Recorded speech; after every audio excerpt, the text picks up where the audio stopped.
everybody, this is Eric Worre and welcome to networkmarketingpro.com. Today I want to talk about network marketing and the media.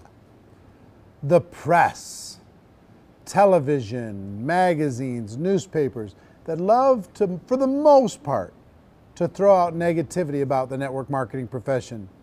You see a lot of it.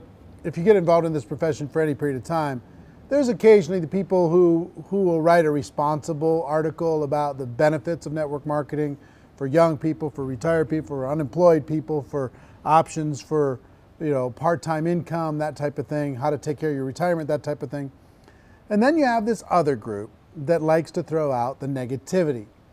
And I think they do this.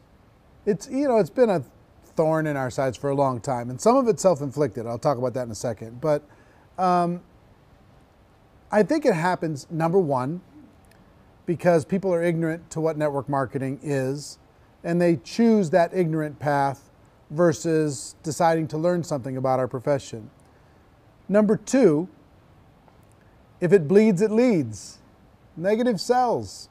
So people like throwing negative stuff out there because it gets attention. People defend it, they go back and forth, they fight over it, and that's what media likes. It creates ratings, it sells copies, it's interesting for people. And part of, while we're doing this network marketing documentary, is part of the reason why we're doing the documentary is to put out our story as to the benefits of network marketing. But I interviewed a lady by the name, her name is Dr. Linda Farrell. She's a business professor at the University of New Mexico, and she's an ethics. She's on these ethics boards, and she's on all these national. She has all these the list of criteria as to why she's an expert into our profession. And she gave me an insight. It's really interesting.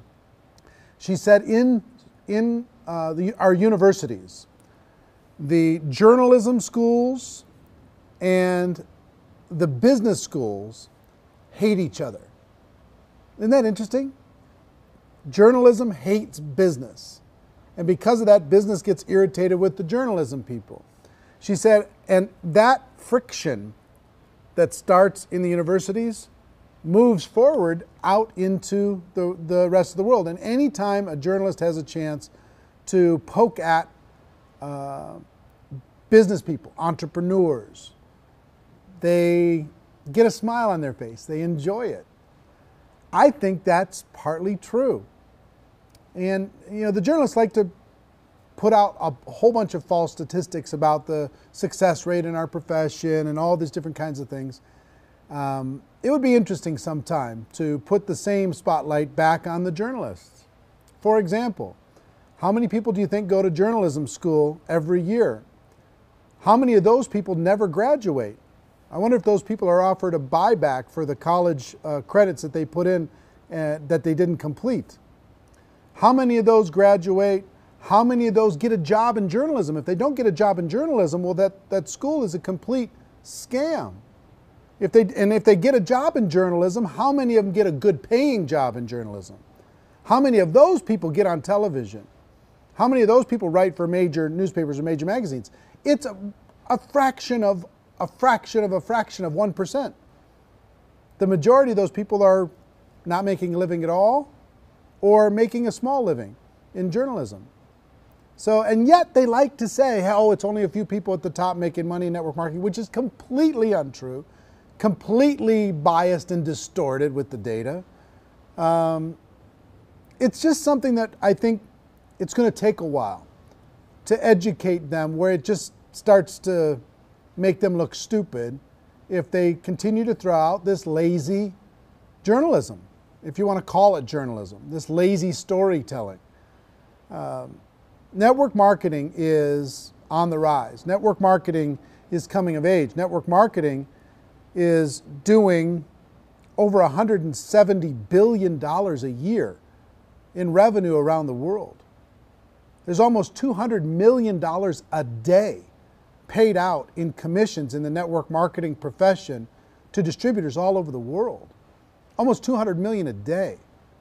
And yet we still have to defend ourselves from people who like to find every negative aspect of things and spin a story.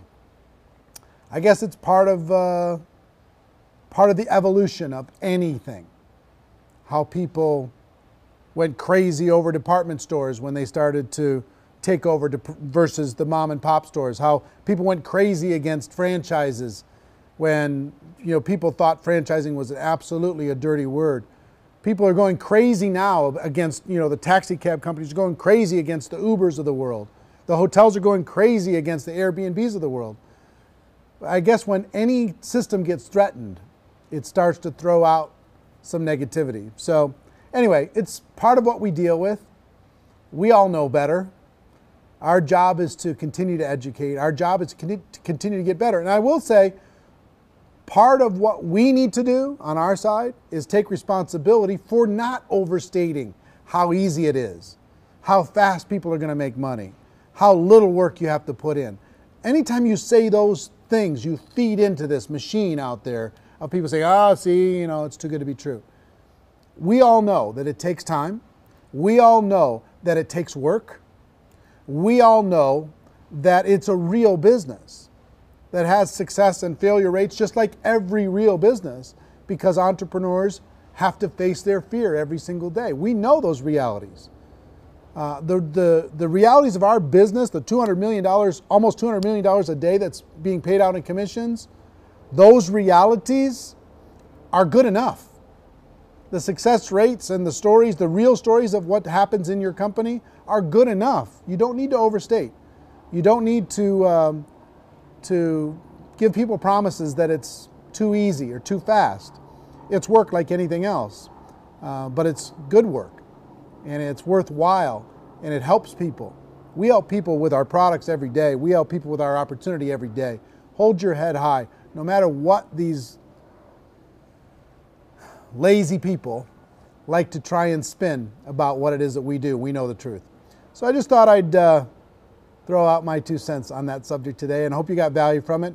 And if you haven't got your live streaming ticket for GoPro Recruiting Mastery, it's coming up in 3 weeks, where you can watch the entire weekend of GoPro Recruiting Mastery, 24 hours of content, including the premiere of the network marketing documentary that's coming out. Click on the link above, click on the link below, get yourself a ticket for that event. Not only will you have access to the event, you'll have access for 7 days after the event. You can watch as many times as you want. Plus, you'll get course materials sent to you electronically so you can take notes and really create a game plan to make 2015 the best year of your life. I hope you join us for that. It's going to be pretty special. We have approximately approaching 8,000 people. Between 7,500 and 8,000 people are going to be coming to Las Vegas for that event. If you can't figure out a way to get there live, get yourself a live streaming ticket. Make sure your group does the same thing, okay? That's our show. Ladies and gentlemen, my wish for all of you is that you decide to become a network marketing professional, that you decide to go pro, because it is a stone cold fact that we do have a better way. Now let's go tell the world. Everybody have a great day. I'll see you next time. Take care. Bye-bye.